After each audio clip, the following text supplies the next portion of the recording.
All right, well, need to go a little bit back. All right, so I was back at tools of. Oh, this doesn't move anymore. Okay, tools of monetary policy.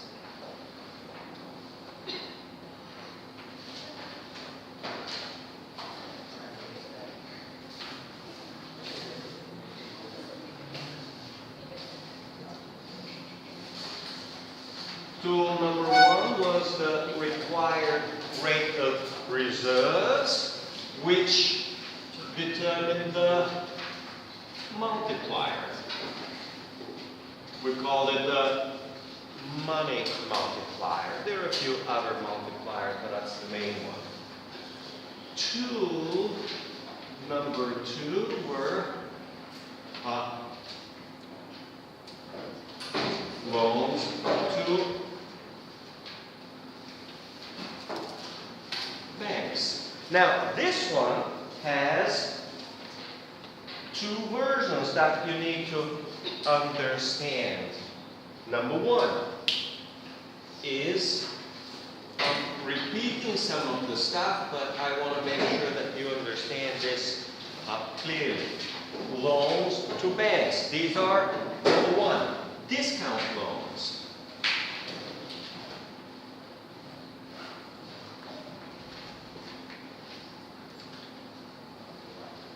Discount loans, that's on page 149 at the very bottom. 149 at the very bottom.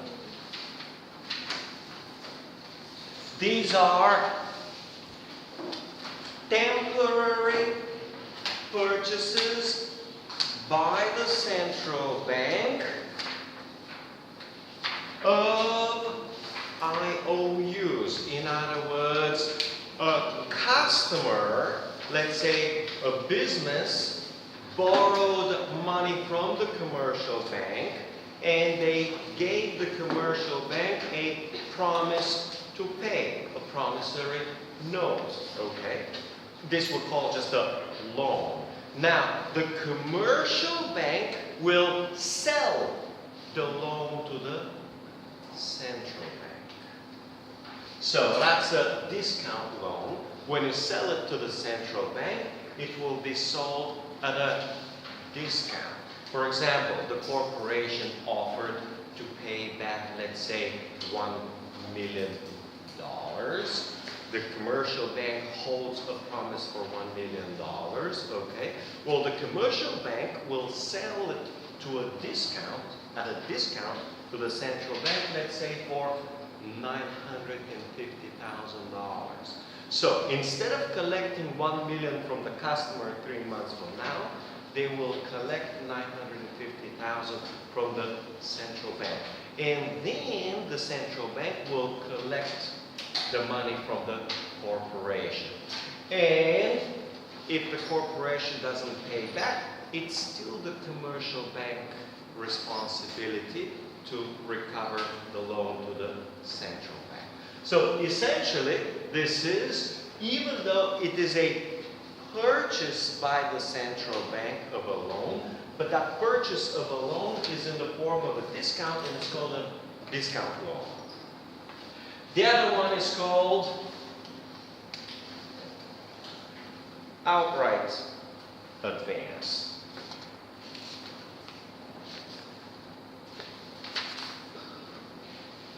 Outright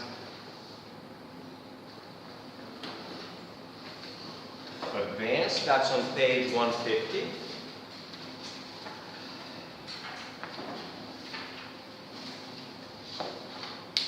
All right. It is simply a loan given by the central bank to the commercial bank. We say on the security of U.S. government securities. In other words, this loan is collateralized by U.S. government securities. It means that the commercial bank will borrow $1 million and will give to the central bank as a security $1 million of government notes or government bonds. These $1 million government notes or bonds still remain ownership of the commercial bank. They are held, we say, in custody,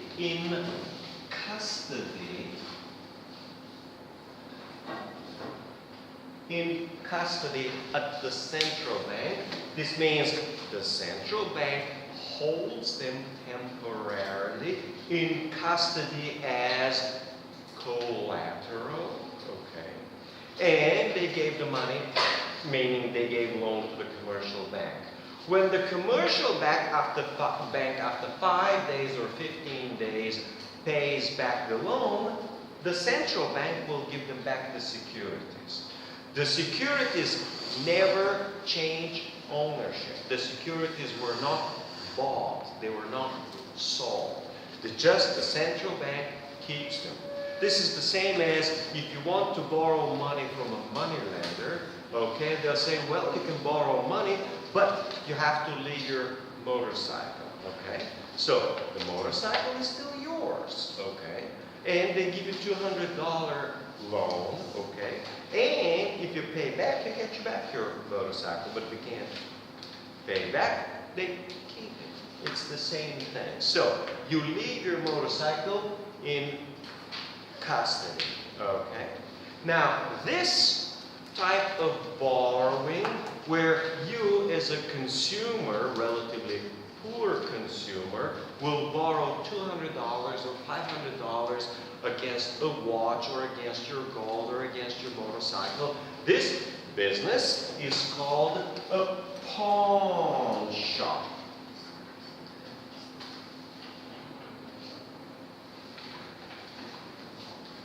Pawn shop.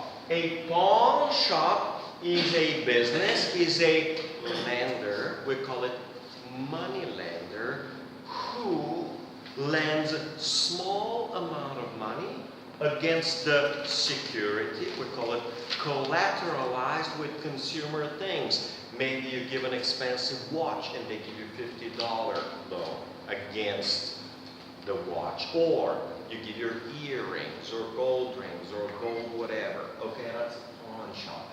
Here, the idea is exactly the same, except that it's between the central bank and commercial banks. So, these are loans to the banks. And number 3, I just said last time, it's open market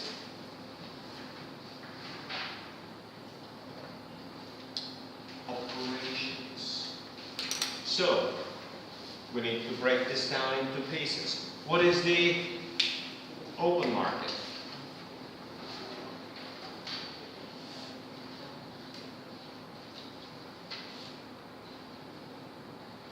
Open market is simply a financial market for securities. In this particular case, the open market is the financial market for government securities. A government security is simply a security issued by the government. This is the same as the government borrowing money. The government securities will be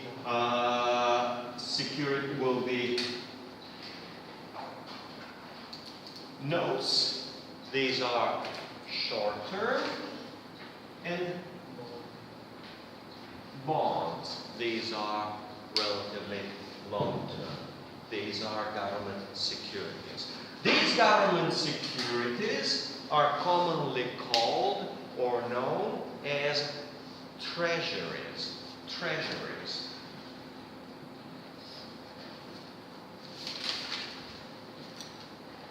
Treasuries, usually in plural.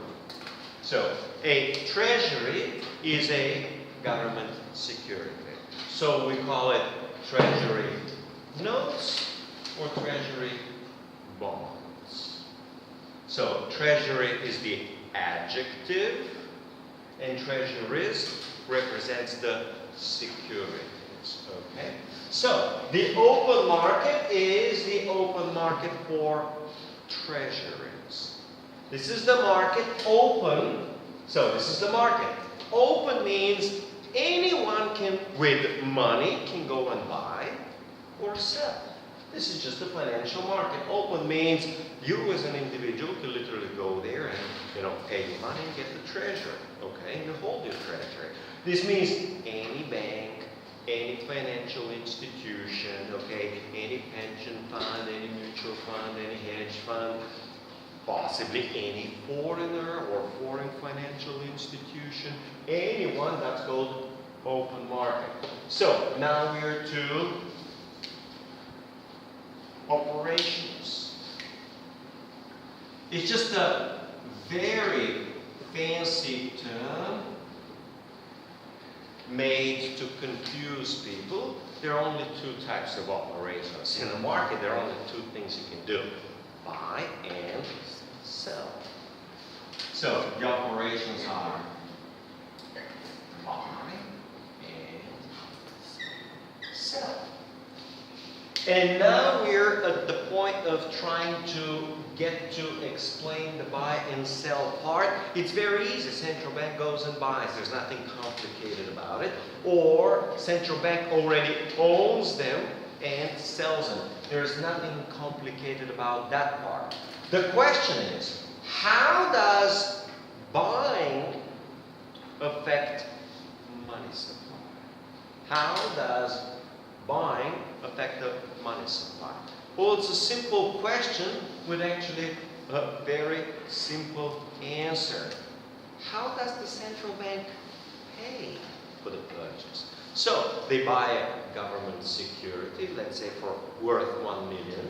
Usually these notes and bonds are $1,000 a piece, so they'll buy 1,000 of them. That's going to be $1 million. How's the central bank going to pay for it?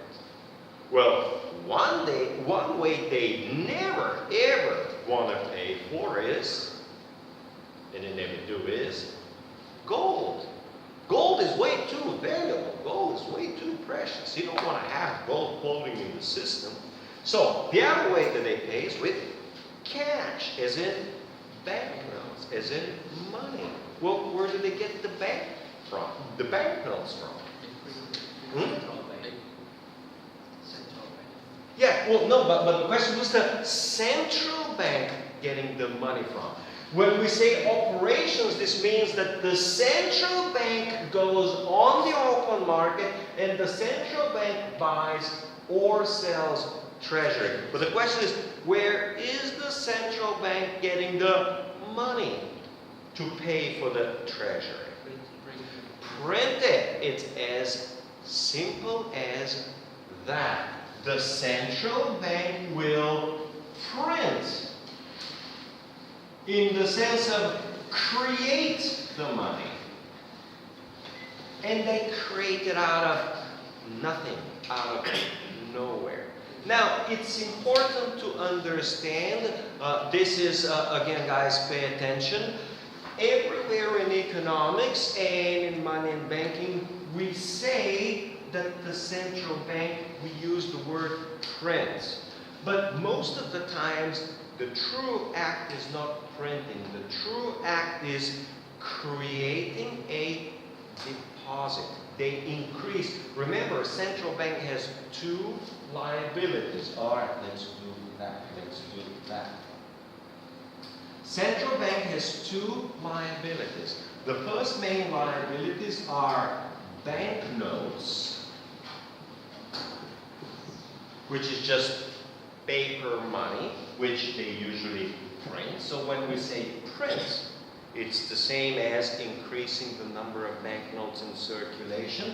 And number two, we call these deposits.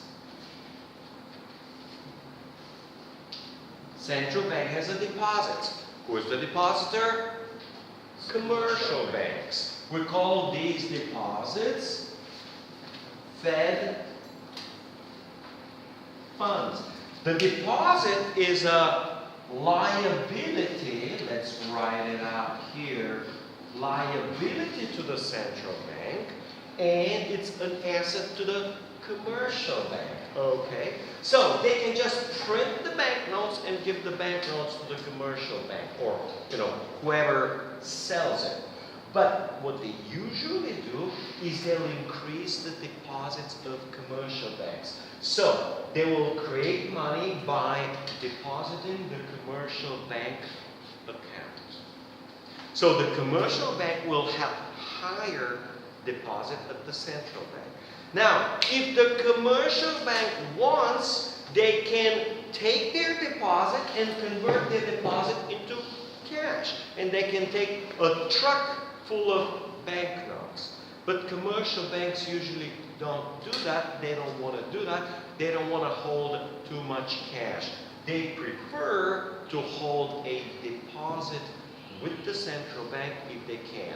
And the deposit with the central bank will act as required reserves. So 99% of the time, when the Fed buys a treasury, it will pay by increasing the deposit account of the commercial bank.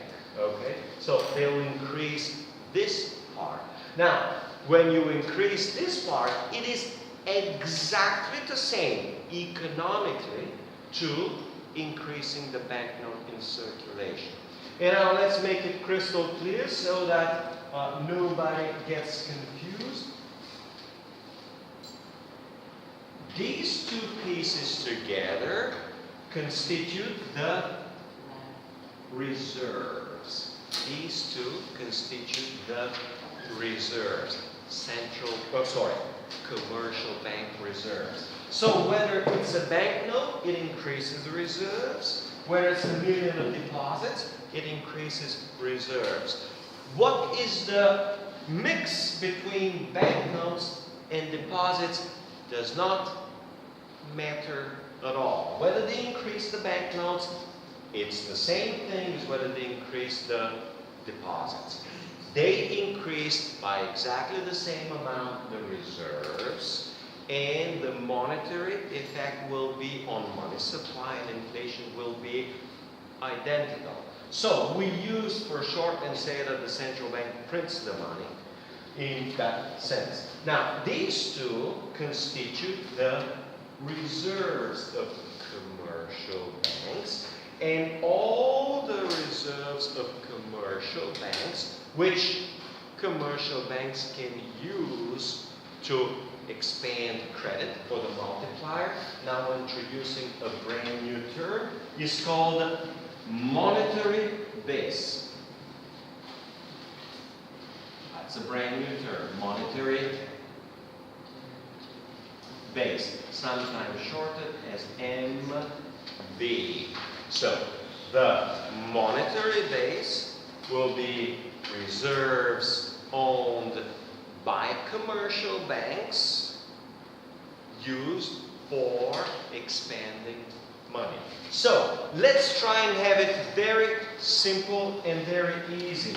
The money supply will be literally equal to the monetary base times the money multiplier. Okay, we got to subtract cash holding reserves by commercial banks. I don't want to get into that. But that's a simple and fairly straightforward term. The monetary base itself, this same thing. Now, this is not the assets part. I'm using exactly the same. This monetary base is also called, and that's how it's used in most textbooks, high-powered money.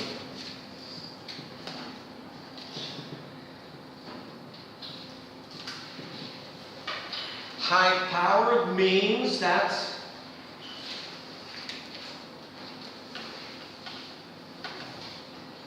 they act as a reserve to be used, to be multiplied by the money multiplier here.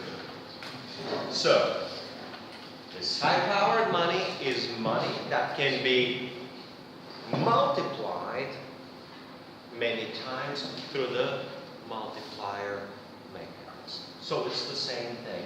In other words, they buy by printing money. We say they buy by increasing the monetary base, or they buy by increasing high-powered money, which is the same as they buy by increasing commercial banks' reserves. This is all the same thing. We just use different words, okay? And the mechanism is the same. So this, we say, the central bank, by buying, we say that the central bank injects liquidity. Liquidity in this particular case is reserves, okay? So the central bank injects liquidity, or the central bank increases liquidity, okay? And this liquidity is the same as, so when they, okay, I can do this a little bit here. So when they buy, they do the following. Inject liquidity.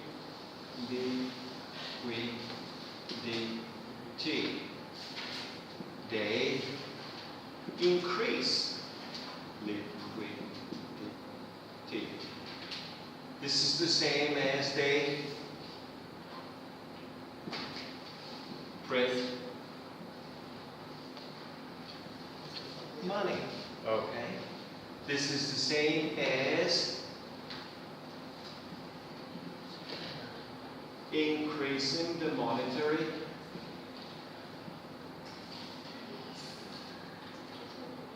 base. It's the same thing. It's increasing high-powered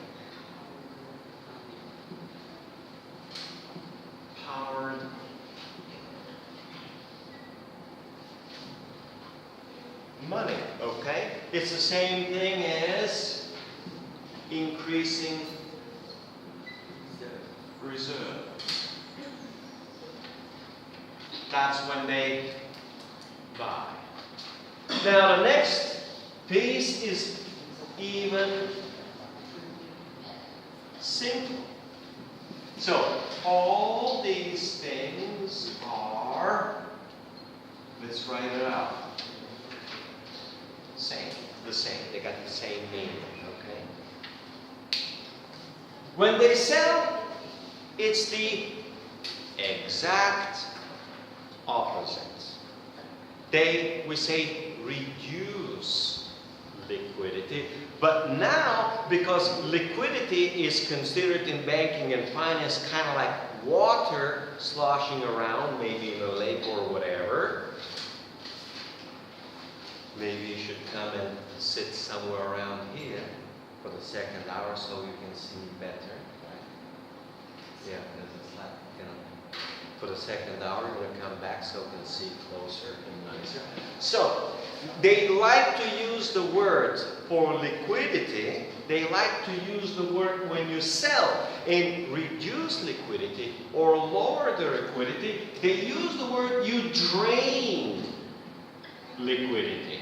Drain liquidity. Draining liquidity is the same as liquidity going down, reducing liquidity. But they drain liquidity. Usually the central bank will, the opposite is inject liquidity, supposedly to stimulate the economy. Remember, they don't stimulate the economy. All they're doing is stimulating commercial banks and providing excess reserves to commercial banks for commercial banks to lend. Now, whether it stimulates economic growth will depend whether the loans will be productive, used for productive purposes, or they'll be used for consumption or wasted, or, you know, commercial banks will lend it to the government and the government will make war okay, or pay retirees. In other words, whether it stimulates the economy depends on how commercial banks will lend the money and what the money will be used for. All right, so that's fairly straightforward. Selling is draining liquidity, meaning draining liquidity, or liquidity goes down, or take the money out of circulation. Now, let's clarify this again. It actually makes perfect sense. Suppose you're just anybody, just some consumer, for example, and you own a government bond, okay, and you want to sell the government bond, and I am the commercial, I have the government bond. I'm talking about this one. I have the government bond, okay. You have, let's say, $1,000, and you want to buy it, and you want to buy it from me. When I sell it to you, yeah, $1,000 of money, usually will be banknotes. When you pay me the $1,000 before, $1,000 were part of money supply. This is cash you have in your pocket or in your bank that you can spend on anything. When you pay money to me, cash at the central bank is not part of money supply. So, money supply shrinks. So, before there were, let's say, $1 million, when you pay me the money up to me, it's going to be $999,000. $1,000 less. So, whenever you, as a consumer, pay me $1,000 because I sold you a bond, you hold a bond. It's not money. After 1 year, the government will pay back the money to you, or after 6 months, whenever the bond matures. But this is how the central bank gets the money back. So when they issue a banknote, they buy a government bond, they pay for it with cash, with banknotes. The quantity of banknotes in circulation increases. When they want to take the banknotes out of circulation, they sell the government bond. They sell the security. That's how they lower. So, this is number 7. We say that when they buy, it's inflationary, because it increases the monetary base and eventually the money supply. And when they sell is deflationary, or we say disinflationary. All right, let's do this part over here to clarify. I'm switching the topic, which I should have probably covered a while ago. Difference between deflation and disinflation. That's, people confuse this. It's actually very easy.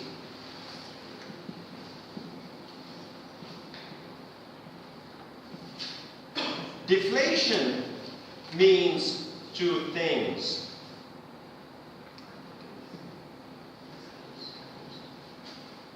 Means falling prices and means falling money supply. So we call this price deflation. We call this monetary deflation. It's associated with falling money supply, falling prices. Now, the more confusing is this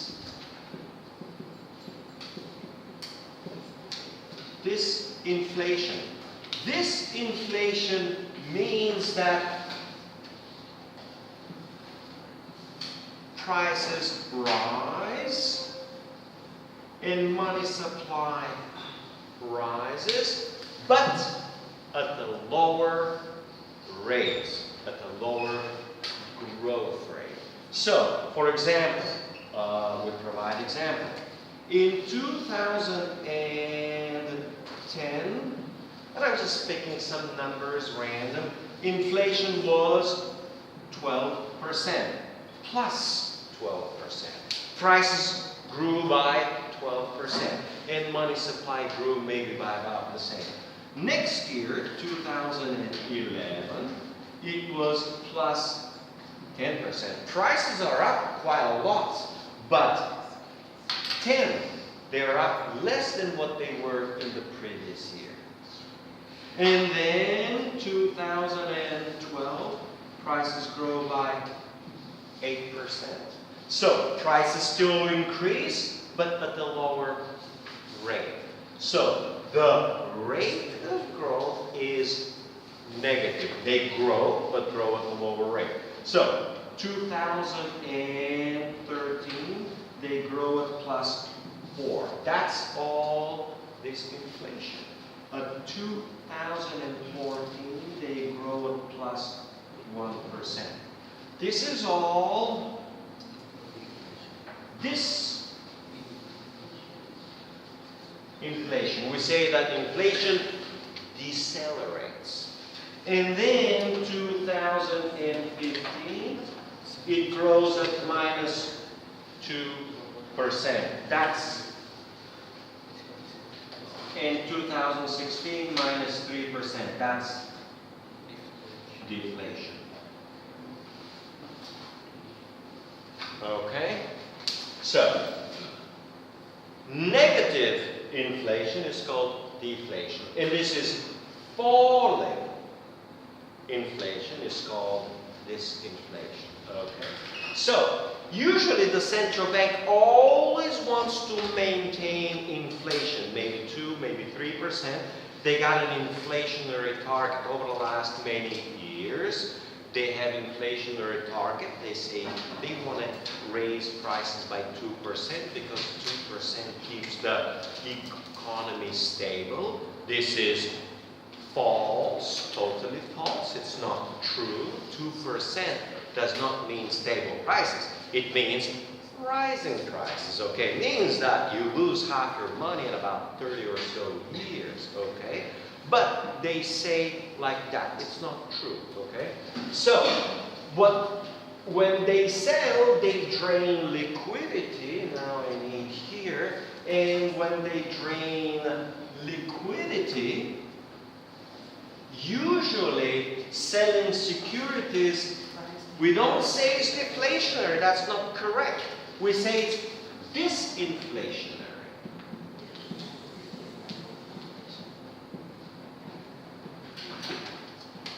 In other words, they'll do this when they say, oh, money supply is growing at 8 or 10%, and price inflation is at 4%, that's way too much.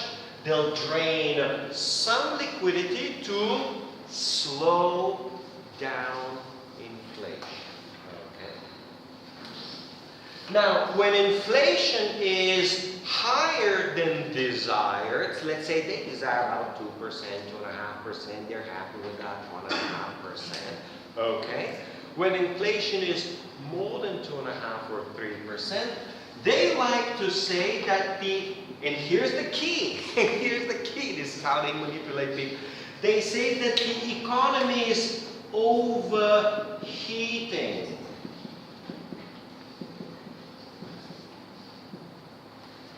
Remember, and very clear, the economy does not overheat. Only inflation is overheating. But they don't say, oh, inflation is overheating, because if it's inflation, everybody understands the role is the central bank and commercial bank. They just say, oh, it's the economy overheating. Economy overheating is like, not our problem. We didn't cause it. We didn't do it, right? It's not our fault, but we'll help it, right? So they never talk that the monetary system is overheating, that the credit system is overheating, okay?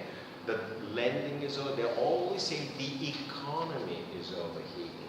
But overheating in general means the inflation rate is higher than desired. No, not than expected, than desired. In other words, they may expect 2% and get 2.2. This means that the inflation was a surprise. Okay? Again, it may be For example, they may expect overheating at 3%. Inflation drops to 2.5%. It's less than expected, but it's still overheating. So it could be overheating at 2.5, but they expected 3. Okay? So that's the other piece. Let's see if I have anything else for today, meaning for this chapter. Okay.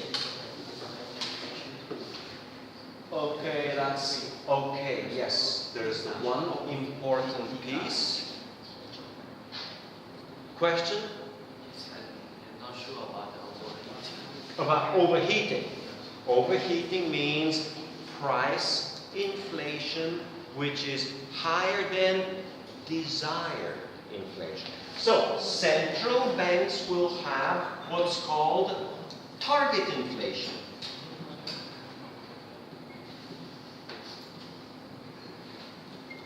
Target inflation. Target inflation will be usually 1% back in the old days. Back in the older days, like 100 years ago, they'll have maybe 0.5%. Now, for some reasons, many commercial banks like central banks like the ECB and the Federal Reserve have adopted a target inflation of 2%. So, target inflation of 2% is desired inflation. That's what they want to get. Now, whether it's good or bad is a different judgment. Right now, they want to get 2% inflation, and their target is 2%. So, if it's more than 2%, we say it's overheating. If it's less than 2%, we say it's not overheating. Okay?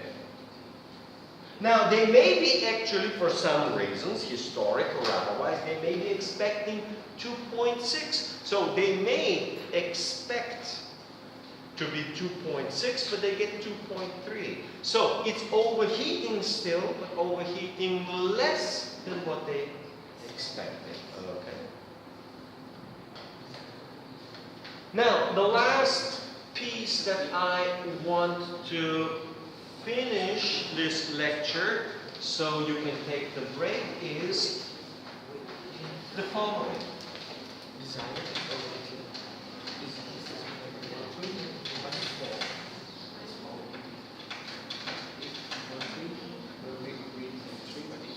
Okay.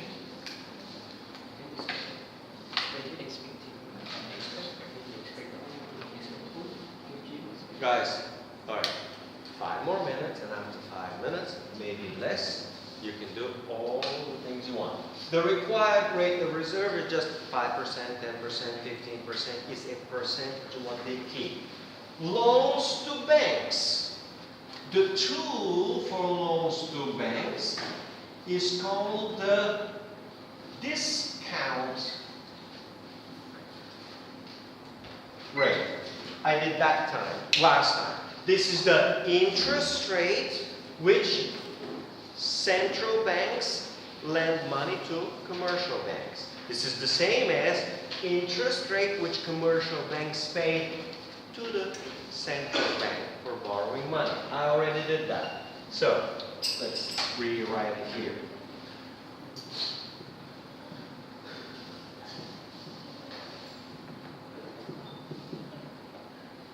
Number 2 is called the Fed funds rate. The Fed funds rate is interest rates which commercial banks pay to each other to borrow money. So, the first is commercial banks pay to the central bank to borrow. The other one is commercial banks pay to each other. And the third rate is the treasury rate.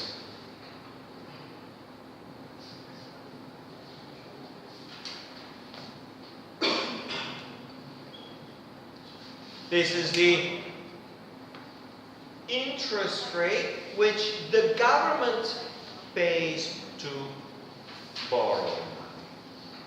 Usually, the central banks, now notice the next small piece, the treasury rate which the central bank usually changes or manipulates by buying or selling is the short-term one.